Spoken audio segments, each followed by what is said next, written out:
algumas pessoas lá em casa a pensar do que é que ela está a falar? Do RBI, o que é o RBI? Mais o imposto? Não é.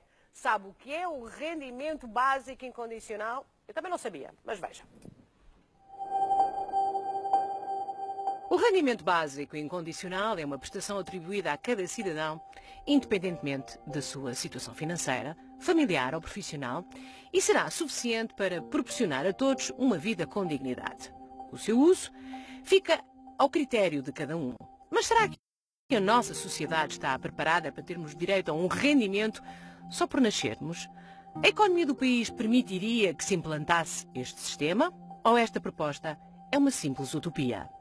A discussão sobre o rendimento básico incondicional está lançada não só por cá, mas também como em muitos outros países, no estado americano do Alasca, no Brasil, no Canadá, no Irão, na Índia, na Namíbia e na Finlândia, o rendimento já está implantado em algumas cidades. E em Portugal?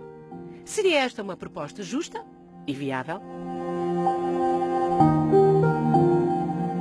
Ora, então, para levantarmos a polémica e a discussão sobre este rendimento ainda em fase de avaliação, convidámos para a discussão, para a conversa, eu chamo já de discussão porque acho que vamos discutir, o António Fernandes, que é membro do movimento do rendimento básico incondicional. Um aplauso para ele. A nossa economista, que faz aqui as análises todas, a doutora Flor de Oliveira. Um aplauso ainda maior, vá lá. E, finalmente, um sociólogo, que é o homem que descodifica estas coisas de outra maneira, que é o António Pedro Doros. Portanto, um aplauso também para ele. Bom, António, o rendimento básico e condicional é para ser dado a cada cidadão mal nasce? É isso? É assim, antes de mais, agradeço em nome do movimento a nossa presença aqui e gostaria de começar, se calhar, por aquilo que foi passado, que é uma prestação social, que é um subsídio. O rendimento básico incondicional não é um subsídio. Então o que é? É uma renda cidadã. Como Nunca disse. tinha ouvido falar na minha vida, uma renda cidadã. Por exemplo, no Brasil é conhecido como renda básica de cidadania. Portanto, há vários nomes. Então, qualquer cidadão, não interessando o seu extrato social, enfim, a sua condição económica, nada disso entra em avaliação, recebe isso. Sim, nós como movimento é assim, existem várias vertentes em relação a isso, mas no fundo é que cada cidadão tenha direito a um rendimento que lhe permita a dignidade. Seja homem, seja mulher, esteja muito mal financeiramente. Precisa ou não precisa. Precisa ou não precisa. E é-nos dado até morrermos essa. Exatamente, portanto, enquanto estivermos vivos, teremos direito a esse rendimento. Certo. Agora há várias vertentes. Recebe-se a partir de que idade? Pronto, é isso mesmo. Portanto, o nosso movimento não tem definido, como os vários movimentos, nós pertencemos a um movimento europeu e mundial. Aliás, isto é uma ideia de cidadania, não é? Exatamente. É um grande movimento cívico europeu, não é? Exatamente, estamos presentes, eu penso que são 28 países na Europa e espalhado também por vários países pelo mundo. Há várias implementações que disseram e bem que já estão...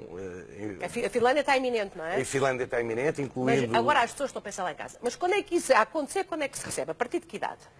Sim, portanto, é isso que eu estou a dizer. O nosso movimento não está vinculado. Portanto, há várias economistas, há várias pessoas que defendem que deve ser a partir de que se nasce, há outras que defendem que deve ser um valor mais pequeno antes dos 18 anos, há outras que defendem que deve ser a partir de determinado valor. Isso para nós não é a discussão importante. A discussão importante é que saber o que pode mudar com o rendimento básico incondicional. E o que é que pode mudar? Isso não é um incentivo. Se nós recebemos um valor, que é que estamos aqui a falar de valores que têm a ver mais ou menos com um bocadinho abaixo do rendimento mínimo, não é? Do ordenado mínimo. Eventualmente, isso também é outra discussão. Há dois estudos de viabilidade económica e financeira para Portugal, como existe para vários países, mas nós, como movimento, não estamos vinculados a nenhum estudo. Mas hoje o facto de haver estudos de financiamento e de viabilidade económica é, para nós, uma realidade que é possível implementar. Acha possível e acha que era aconselhável e está envolvido nisso de forma muito militante. Com certeza, senão não teria... Isto não tem vinculação ideológica nenhuma, está fora, é um movimento absolutamente partidário. Flor Bela, Flor Bela, a mulher das contas, bom dia, isto é uma utopia ou isto tem algumas pernas para andar? Eu fundamentalmente, ainda não estou absolutamente convencida da sustentabilidade e do facto deste movimento ou deste pensamento vir a ter viabilidade. Exatamente porque existem estas interrogações que aqui foram exatamente postas em causa, que é a falta de critério. A mim assusta-me um rendimento para todos, um rendimento que é dado, há de ser financiado por outros e, portanto, por quem? Sai do Orçamento de Estado, não é? Falta aqui alguma explicação relativamente quem é que vai financiar isto, quem é que vai financiar de forma a que desde sempre e para sempre todos recebam. Quando estamos a falar num rendimento que vai colmatar necessidades elementares, temos que as ter definidas. Portanto, o padrão, o que é que são necessidades elementares? Um indivíduo, qualquer indivíduo, em qualquer situação económica, tem a mesma legitimidade de receber um rendimento que vai ser financiado por todos e para todos. Como é que isto funcionará no futuro? Como é que se financiará? Quem é que será o agente que vai sustentar este rendimento? Porque não é um subsídio, é um rendimento, é uma renda vitalícia. Exatamente, é uma renda vitalícia. Que é dado. É uma espécie de um ordenado, não é? Exatamente, que é dado. É incondicional, portanto, incondicionalmente. ou seja, não se pede nada em troca. É o facto de ser cidadão. Não, é o facto de ser cidadão. Não é ordenado, não é subsídio. Eu sei que as palavras são importantes nestas coisas. Tem toda a Para as pessoas razão. perceberem o conceito, é O que importante existe saber. atualmente, já existem vários subsídios para colmatar as necessidades e erradicar a pobreza. Estamos a falar de Subsídios que são desemprego, o subsídio de desemprego, o subsídio social de desemprego, o subsídio, o complemento ao idoso. Há subsídios que foram definidos. O que é verdade é que eles são insuficientes. O que é verdade é que eles não chegam para colmatar as necessidades reais das famílias. Segundo aqui este movimento, esses subsídios, no fundo, perpetuam a armadilha da pobreza. Exatamente. Ou seja, não se consegue fazer efetivamente uma espécie de progressão e de superação das dificuldades, porque quem vai receber isso já está lá, ou já está num limite tão grande. É importante pensar que o subsídio é sempre uma comparticipação. É sempre insuficiente, desde logo. O importante é criar condições para que as famílias deixem de depender desses subsídios. É preciso criar emprego para que não haja subsídio de desemprego. É preciso criar condições, é preciso dar pensões aos idosos de forma a que eles não precisem de complementos para pagar a renda de casa, para pagar a medicação. Portanto, é preciso, acima de tudo, maior transparência e maior seriedade na forma como se gasta o dinheiro público. Portanto, não concorda, a Flor Bela? Não concordo pela falta de clareza, pela falta de critério, pelo facto de ser para todos iguais. E como economista, acha que isto está ou não? E exatamente por ser para todos, desde sempre e para sempre, parece-me insustentável. Vamos então ao nosso sociólogo. A favor ou contra? Eu sou a favor, claro. É? Até porque a Constituição Portuguesa diz que todos os portugueses têm direito à dignidade. E, efetivamente, isso não está assegurado neste momento. Mas nós temos um terço das crianças que passa fome nas escolas, os nossos velhos não conseguem ter dinheiro para os medicamentos. Portanto, os subsídios não resolvem o problema, como toda a gente percebe, e são caríssimos.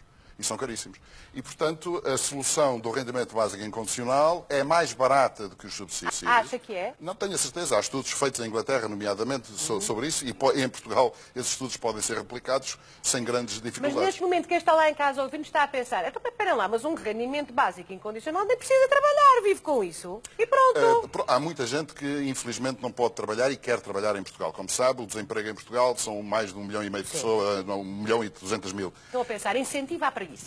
Não, pois, está bem, mas esse é o sistema que temos hoje.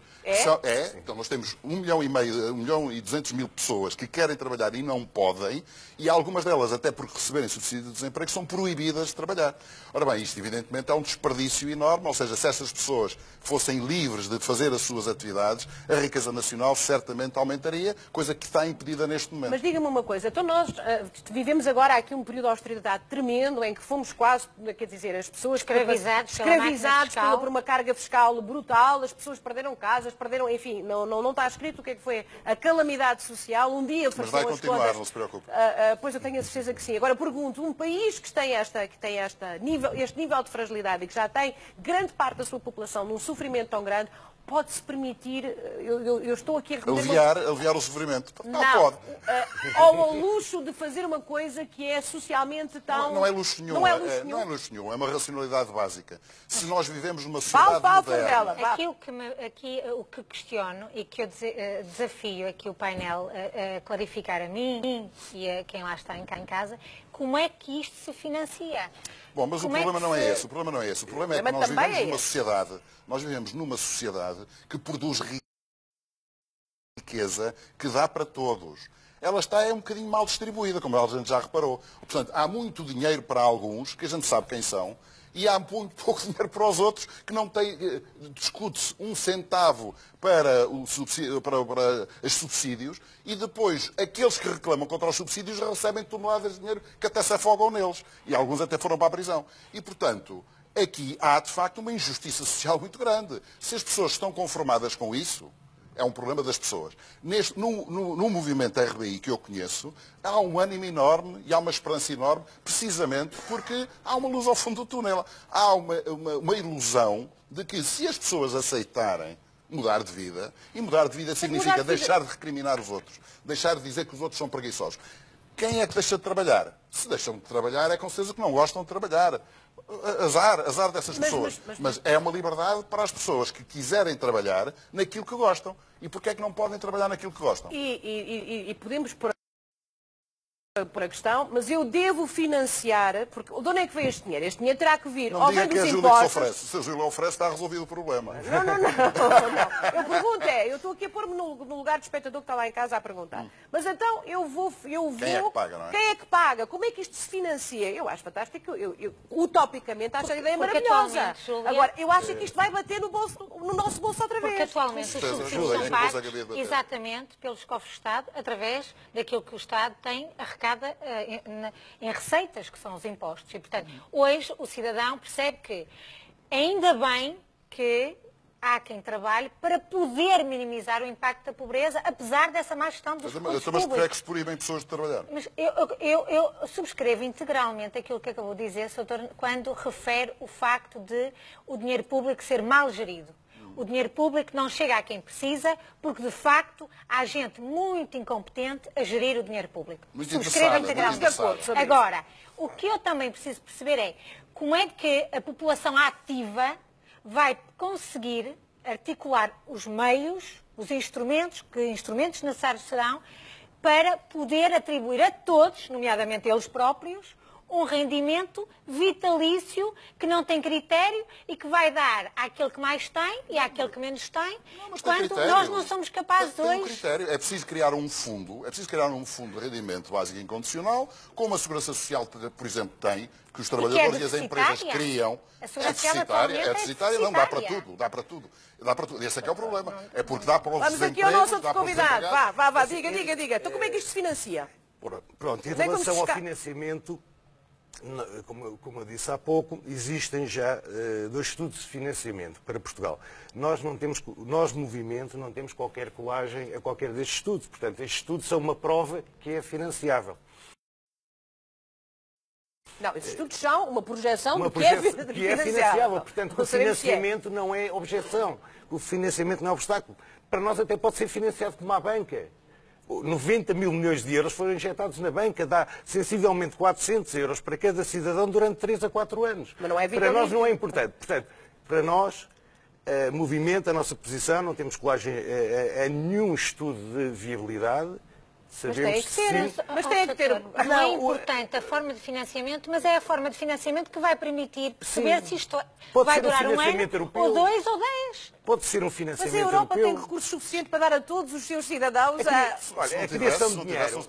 Peço desculpa, a criação de dinheiro, o quantiesing, que é a criação de dinheiro novo, que há já vários economistas que defendem que, em vez de ser atribuído diretamente aos Estados e à banca, pode ser atribuído ao cidadão. Mas porquê é que é obrigatório viver na pobreza? Para podermos também financiar... Eu acho que não é nada obrigatório viver na pobreza. É porque há recursos suficientes para que nem todos... Não.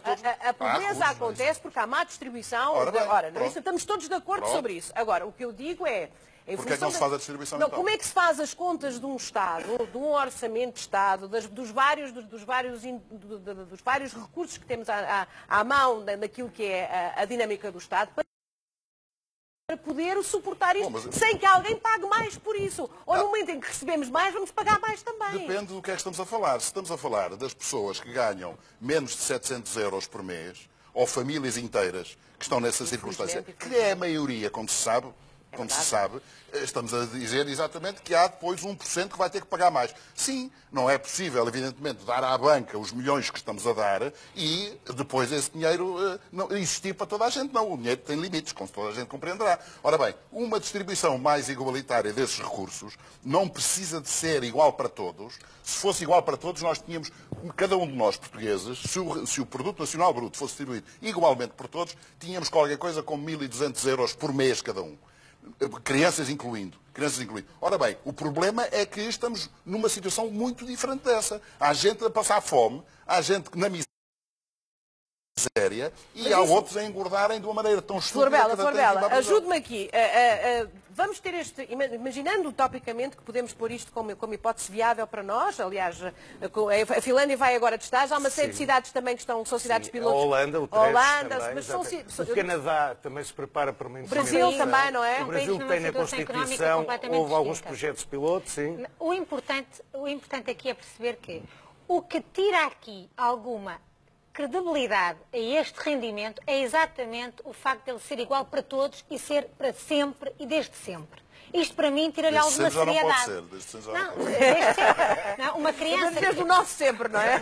Desde sempre, não é? Na vida do indivíduo é desde sempre. E, portanto, é o que tira alguma credibilidade e até alguma sustentabilidade, porque, de facto, é o ele não ter critério, o ele ser igual para todos, que tira a mim a convicção e até o facto de dar alguma credibilidade. Isto acumula com os outros ministros do Estado, a segurança social... Não, poderão ser substituídos. Nós queremos uma linha. António, desculpa lá. Serviço Nacional de Saúde, como é que isto se financia? O Serviço Nacional de Saúde é um direito. Não é? A saúde é um direito, a educação é um direito. Sim, mas tem que ser paga. Nós queremos criar um novo direito, que é o direito à dignidade. Pronto, por isso ser para todos. Já é uma parte da resposta aqui à doutora. Que é por o facto de ser para todos, por ser um direito, a dignidade. É para todos de forma igual. Portanto, igual. É um direito um valor para em todos. euros atribuído. Quer dizer que uma criança que acaba de nascer ou um idoso, seja ele numa situação abastada, seja ele proprietário de um conjunto de imóveis, ou seja ele uma pessoa que vive numa casa arrendada, ou até que não tenha casa, ganha o mesmo. Não, este rendimento básico e incondicional é o mesmo. É o mesmo. Depois acumula com todos os outros rendimentos que cada um já tem. Há uma razão prática. Há uma razão prática. Que é qual? É muito simples. Se nós andamos à procura das pessoas que precisam, que é o que faz neste momento os subsídios, nós vamos gastar muitíssimo mais à procura das pessoas do que conseguimos encontrá-las. Portanto, neste momento... As pessoas apresentam-se, olha, tenho aqui inúmeras a apresentarem-se. Não é esse o problema, Elas apresentam-se, mas depois têm que passar um teste. O custo desse teste é cerca de 50% do subsídio. 50% do dinheiro que o Estado português... Mas está por quê? Desmantelarmos a Segurança Social, o Estado Social que temos? Eu não estou a dizer isso. Não? É isso ou então? Também não nos compete a nós, movimento, fazer isso. No entanto, isto agora é uma conversa à mesa de café que estamos a ter. Uma conversa à mesa de café. Não é preciso isso. Os cálculos que estão feitos são grossos, mas basicamente uma proposta de 430 euros para Portugal custava 9 mil milhões de euros, dos quais custava a alguém que tivesse que pagar, o tal alguém que tivesse que pagar, e desses 9 mil milhões, a maior parte, 7 mil milhões, eram pagos pelos subsídios que deixavam de ser necessários, que já hoje são pagos, para pessoas que recebem menos, provavelmente, do que o rendimento básico, e isso resolvia a grande questão. Senhor Economista, estas contas batem certo? Na sua opinião ou não? Quando o Dr. António refere que 7 mil milhões de euros é o total da despesa do Estado em subsídios, não é isso que eu estou a dizer. Está a esquecer toda a forma de financiamento que o Estado dá à sua própria economia. Portanto, nós não podemos achar que o Estado só dá o subsídio social de desemprego, o subsídio de desemprego, o subsídio... Mas eu não quero acabar com o Estado, isso não estou a falar disso. O Estado também fomenta de forma deficitária, mas fomenta a agricultura, as pescas. Portanto, há aqui vários incentivos até à própria criação de emprego, que são as chamadas ILEs. Portanto, nós quando o modelo leva a crer que se tenha que acabar com toda... Não há, desculpe, ninguém disse isso. Eu pergunto, então, quem é que vai... Está a confundir tudo, ninguém disse então, isso. Estamos a falar da sociedade ficar basicamente como está e com uma alteração do orçamento de Estado ser possível de fazer um rendimento custa mais básico. 9 mil milhões. Não, é isso que eu lhe estou a dizer. Se não se fizer esses 9 mil milhões que o cálculo está feito, 7 mil milhões são resolvidos apenas com a eliminação automaticamente. Não é automático. Por exemplo, se quer receber um subsídio, seja quem for, tem que ter rendimentos abaixo de não sei quanto. Sim. Bom, portanto, se essas pessoas têm um rendimento superior pelo facto de receberem um Mas rendimento então básico há incondicional, critérios, mas quem Isso é um disse que era critério. critério foi a senhora, não fui eu. Não. Aqui, quando me foi Há explicado critérios, evidentemente. o rendimento básico incondicional, foi exatamente igual para todos, em qualquer circunstância. Exatamente. Com certeza, É isso esse é o mesmo. critério. Aquilo que está a dizer é, atenção, pode aqui haver a diferenciação entre o rendimento atribuído a quem está numa situação patrimonial melhor... Não, foi isso que eu disse. Não, Foi isso que eu disse. Nós não O que eu dissemos estou a dizer é outra coisa.